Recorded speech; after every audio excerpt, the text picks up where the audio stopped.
তুমি যদি এখনই চলে যাও আর 7ই আগস্টের পর তোমার ক্রিপ্টো কিন্তু জাস্ট ক্র্যাশ করে যাবে, তখন কিন্তু মনে পড়বে তোমার এই ভিডিওটার কথা। আর আফসোস যাতে না করতে হয়, তাহলে কিন্তু ভিডিওটাকে এক্ষুনি দেখো আর চ্যানেলটাকে এক্ষুনি কিন্তু ফলো করে রাখো।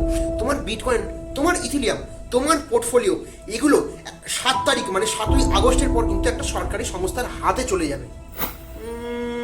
আচ্ছা, তো তুমি ভাবো, তো তুমি তো ক্রিপ্টোতে ইনভেস্ট করেছো কারণ তোমার একটা নিজের ইচ্ছা আছে, একটা ড্রিম আছে যে না আমি বড় ইনভেস্টার হবো, ট্রেডার হবো, বাগেরা হবো।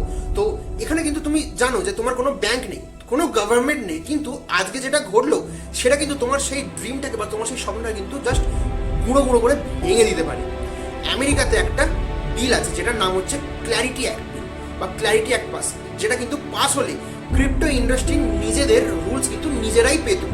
ঠিক আছে, এটা কিন্তু একটা স্ন্যাপে আটকে গেছে, যেটার কারণ হচ্ছে ডোনাল্ড ট্রাম্প। এটা কিন্তু আমি আগের ভিডিওতে বলেছি। আর আজকে এসিসি কি বললো জানো? ঠিক আছে ভাই, তোমরা না পারলে আমরা লিখবো রুলস। এটা হচ্ছে সেই এসিসি যারা কয়েনবেসকে কোর্টে নিয়ে গেছিল, যারা রিপেলকে কিন্তু বছরের পর বছর কিন্তু শেষ করার বা ধ্বংস করার চেষ্টা করেছে বা করছে, তারাই এখন কিন্তু লিখবে তোমার ক্রিপ্টোর ভবিষ্যৎ। আর শুধু এইটা নয়, আজকে মিডল ইস্টে নতুন করে যুদ্ধ শুরু হয়ে গেছে, যার কারণে কিন্তু অয়েল 5% ওপরে বেড়ে গেছে। পুরো গ্লোবাল মার্কেট এখন পুরো ভয় থরথর করে কাঁপছে। আর মার্কেট ভয় পেলে সবার আগে কি বিক্রি হয় তুমি জানো? তোমার ক্রিপ্টো। তাহলে আজকে ব্যাপারটা কি দাঁড়ালো? এক, যে এসিসি তোমার ক্রিপ্টো নিজের মতো করে কিন্তু কন্ট্রোল করবে। 2, ওয়ারের ভয় বা যুদ্ধের ভয়ে মার্কেট আরো পড়বে, আরো নিচে নামবে।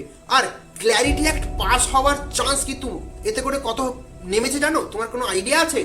মাত্র 30%, জাস্ট মাত্র 30%। এটা কিন্তু গাইডলাইনটা দেওয়া আছে কিন্তু 7ই আগস্ট পর্যন্ত। 7ই আগস্টের মধ্যে যদি ক্ল্যারিটি অ্যাক্ট পাস না হয়, তাহলে কিন্তু এসিসি ঠিক করবে তোমার পোর্টফোলিও, তোমার বিটকয়েন, তোমার ইথিলিয়াম, তোমার ক্রিপ্টোর ভবিষ্যৎ। তো 7ই আগস্টের আগে কি কি হচ্ছে বা এই ধরনের বা ক্ল্যারিটি নিয়ে কি কি আপডেট আছে, সেটা কিন্তু এই চ্যানেলেই তুমি পাবে। আপডেট কিন্তু আমি দিতে থাকবো। তো দেখা হচ্ছে পরের ভিডিওতে। টাটা।